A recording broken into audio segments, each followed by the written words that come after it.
আসসালামু আলাইকুম রহমতুল্লাহ। এই যে ভিডিওটা দেখতে পাচ্ছেন, এখানে একটা মাছ কিন্তু আমরা পেয়েছি, অর্থাৎ বড় রুই মাছ। এটা কিন্তু ছিল আগামী অর্থাৎ এই যে সামনে যে বর্ষা মৌসুমটা চলে গেল আলহামদুলিল্লাহ, সেই বর্ষার মৌসুমের ভিডিও, অর্থাৎ আমাদের প্রায় 1.5 মাস আগের ভিডিও করা ছিল। আমার বিভিন্ন সময় বা বিভিন্ন কার্যের জন্য আমি কিন্তু এই ভিডিওটা আপলোড করতে পারিনি, আমি এখানে রেখেই দিয়েছিলাম, অর্থাৎ পাবলিশ করতে পারিনি। আপলোড বলতে আপলোড করেছিল সম্ভবত, কিন্তু পাবলিশ করতে পারিনি। আজকে এই ভিডিওটা এই জন্য মনে করলাম এবং চেক করে দেখেছি এটা যে পাবলিশ করা হয়নি, এই জন্য আপনাদের সুবিধার্থে আপনাদেরকে নতুন কিছু দেখানোর জন্য আমি ভিডিওটি পাবলিশ করে দিব।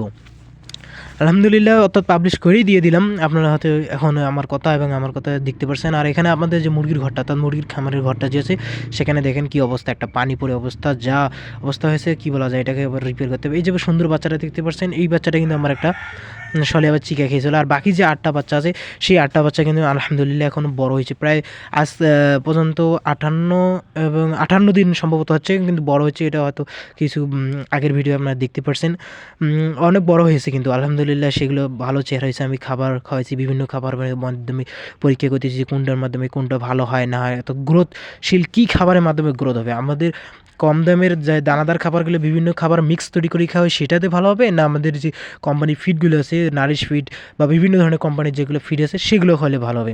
আর আমরা কিন্তু ঘরে যে আবহাওয়া বা ঠান্ডা আবহাওয়াটা না ঢোকার কারণে কিন্তু আমরা এখানে একটা চট দিয়ে দিয়েছি, অর্থাৎ আমরা যে চটের বস্তাগুলো সিমেন্টের, সেগুলো আমরা সেলাই করে এখানে দিয়েছি, যাতে কোনো ঠান্ডা আবহাওয়া সেখানে না ঢুকে বা আক্রমণ না করে। আর দেখেন বর্ষালে দিন, অর্থাৎ বর্ষার দিন, এখন পানি পড়ার পর যে কী অবস্থা হয়েছে, ঘাসের অবস্থা দেখেন এখানে। এই যে ওদিকে আবার চলতেছে বৃষ্টি, অর্থাৎ রাতেই কিন্তু প্রচুর ধরনের বৃষ্টি ছিল, এবং রাতেই আমরা কিন্তু এই মাছটা পেয়েছি। এবং পরদিন সকালে কিন্তু আমরা যে রুই মাছটা আপনারা প্রথম ভিডিও শুরুতেই দেখতে পাচ্ছিলেন, সেই মাছটি আমরা পেয়েছি আলহামদুলিল্লাহ।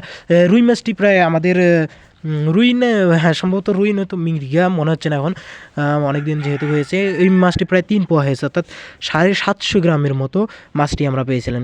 এবং আমাদের যে ছোটো ছোটো আদার্স মাছগুলো, সেগুলো প্রায় 2.5 কেজির মতো মাছ ছিলাম। এখানে আরেক ভাই ছিল, তারা প্রায় 1 ডেক্সি, মানে প্রায় 10 থেকে 12 কেজির মতন মাছ তারা মেরেছিল সারা রাত। তো আমরা মারিনি, কেননা সারা রাত কি আর এইভাবে মারা যায়। তো যাই হোক, আমরা একটা ভুলে গেছিলাম, মারা ভালো ছিল, উচিত ছিল, যেহেতু মাছ আবার দেশি মাছ তো আর সব প্রতি বছর বা সারা সব সময় পাওয়া যায় না, এটা কিন্তু হঠাৎ করে পাওয়া যায়। আর আমাদের যে বাঁশবাড়িটা, সেটার অবস্থা দেখেন, পানি দিয়ে কী হয়েছে।